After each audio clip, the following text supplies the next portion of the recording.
Hello everyone, welcome to my channel. Myself Sonali Gupta, and this video is about the semiconductor and semiconductor devices. This unit is for CBSE student and for 12th board student also. See, this is the first video and this is all about the introduction of semiconductor and its discovery. Before semiconductor, we should know the conductors and insulator. Conductor are those materials which can easily passes electricity through it. That are conductors. In conductors, some metals, some non-metals, electrolytic solutions, some metal alloys are the example of this conductor, like copper, aluminium, gold, silver. These are all good conductors. They can easily conduct electricity.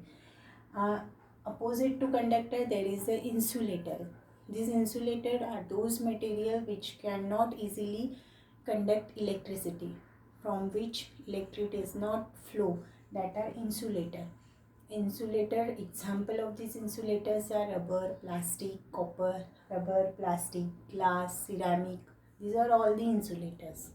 See, one is a conductor and another is a insulator. Between these there is a semiconductor. This semiconductor has a property between conductor and insulator. That means in semiconductor are behaves like a conductor as well as insulator, because at 0 degree temperature this semiconductor is behaves like a insulator, and as the temperature increases it start conducting. Thus, its properties lies between conductor and insulator. Semiconductor materials which are generally used, elemental semiconductors are germanium and silicon. Some compound semiconductor are also used, gallium arsenide, antimonide, indium antimonide. This compound semiconductor has some specific properties which are used for specific applications. These are compound semiconductor, and generally elemental semiconductors are germanium and silicon. These are the semiconductor. Again, semiconductor properties can be represented by resistivity. Resistivity, it is the property which which the electrical properties which is tells about the semiconductor, conductor and insulator material. See, resistivity means opposition of flow of current. That means resistivity. Means conductor are can easily conduct electricity, hence its resistivity is very low. But insulator cannot conduct electricity, hence its resistivity is very high. But semiconductor lies between these two. Thus its resistivity is in the range of 10 to the power minus 2 to 10 to the power 6. That means semiconductor resistivity depends on temperature, because semiconductor has conductivity. Semiconductor at 0 degree temperature it behaves like an insulator. It behaves like an insulator means its resistivity is higher. But as temperature increases, its resistivity is decreases because it starts conducting. This is the resistivity, and its resistivity value is 10 to the power minus 2 to 10 to the power 6. This value and this ohm meter, this is the unit of resistivity, ohm meter. Again, another term is conductivity.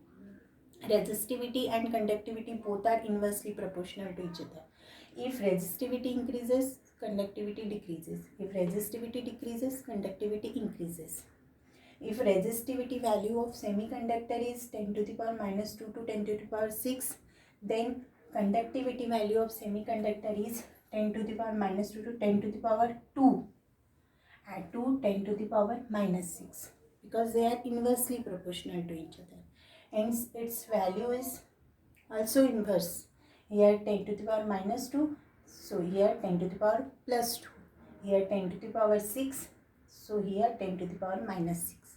And unit is Siemens per meter. This is the unit of conductivity. These are both properties of semiconductor, resistivity and conductivity. Again, Then there is a discovery of semiconductor. See, before semiconductor, we are using vacuum tubes. These vacuum tubes are used in radio, but these vacuum tubes has several disadvantages, and these disadvantages are overcome by semiconductor. Here in vacuum tubes,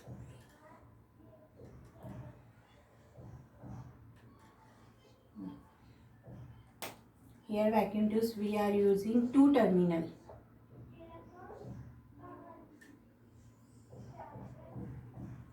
Here cathode, one is cathode and another is anode, and one is the heating filament. That heating filament is tungsten. See, and this is the vacuum tube. This is the vacuum.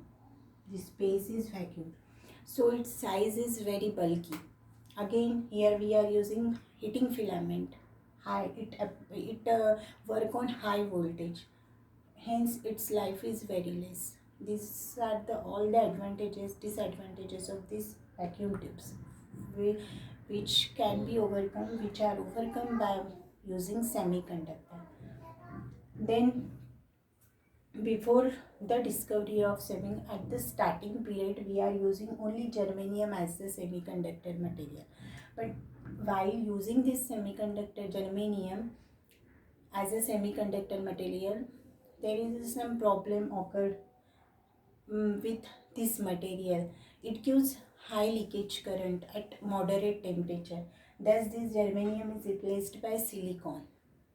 Then, silicon is most widely used as a semiconductor material, and then silicon technology will become more advanced.